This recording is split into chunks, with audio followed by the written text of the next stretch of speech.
Do you want to know how much it costs to become a registered nurse in the UK if you are internationally trained or trained outside the UK? If yes, continue watching this video.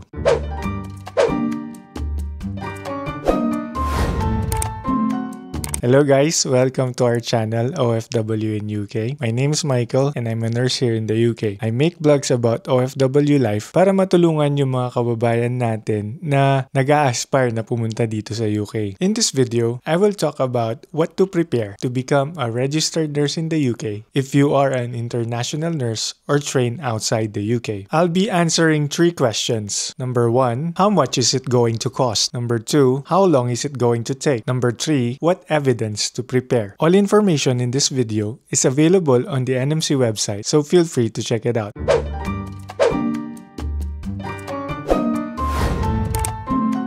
To be able to practice and work as a nurse in the UK, you will have to join the NMC register first. NMC stands for Nursing Midwifery Council, and it is the regulator of the nursing profession in the UK. Number 1, how much is joining the NMC register going to cost? The total cost of fees and tests is equivalent to £1,170.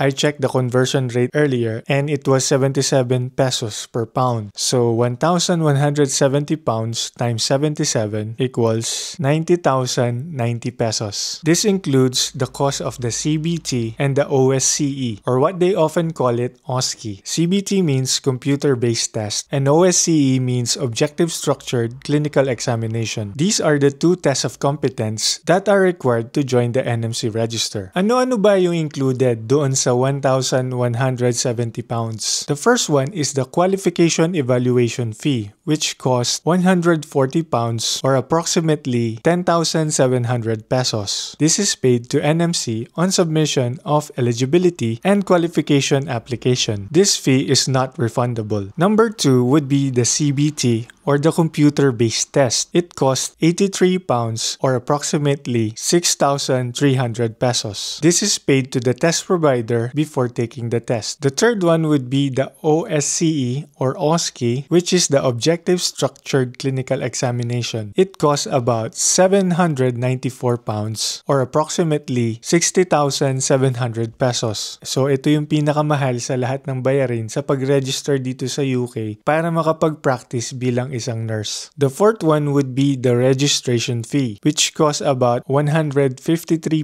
or approximately 11,700 pesos. This is paid to NMC upon submission of registration application. So yun yung breakdown ng total cost ng babayaran sa pag-register sa NMC. Just a reminder, hindi kasama doon yung total cost of visa, yung flight papunta dito sa UK, yung mga accommodation, at yung transportation mo while nandito ka sa UK.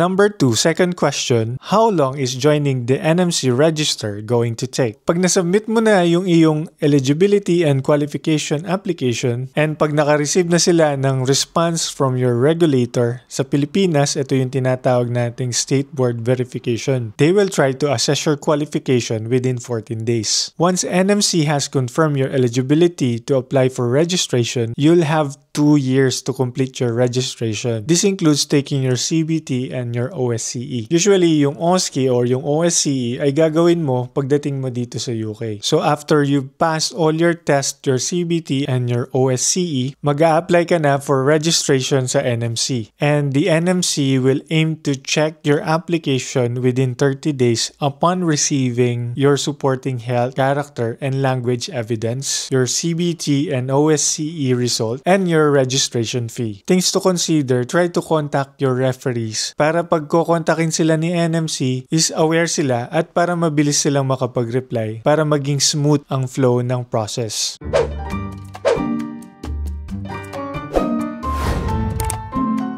Third and last question, what evidence to prepare? So number 1 would be the identity evidence. Kakailanganin mo yung iyong passport. So you will enter your details and you'll need a copy of your passport. Number 2 would be your qualification evidence. Ito yung iyong qualification certificate, yung iyong bachelor's degree or yung iyong diploma. Pwede mo rin gamitin yung license mo kung may license ka na sa Pilipinas. Number 3 would be the health evidence. So dun sa NMC application mo online ay magko-complete ka ng self-declaration about your health and then magno-nominate ka ng isang tao na magsusupport sa yung health declaration. This could be your GP. Yun yung mga doktor. Tinatawag silang GP dito sa UK. So sa atin sa Pilipinas, could be your family doctor or any doctor na qualified at pwede kang magpa-check up at pwede niyang isupport yung mga dineclare mo sa yung application. Ito yung mga bagay na kailangan mong i-consider. Number 1, yung health assessment niya ay na-carry out within 6 months. And number 2, qualified siya na gawin yung assessment. Number 4 would be the character evidence. So magko-complete ka rin ng self-declaration about your character. Meron ka bang kaso sa ibang lugar o mga police charges. Then after this, mag-upload ka ng mga police clearance. At sa atin sa Pilipinas, ina-upload din yung NBI clearance. Mag-a-ask din si NMC ng isang tao to support you with your character declaration. This could be your recent employer, your education institution, or another professional na register sa NMC na kilala mo. Number 5 evidence would be the language evidence.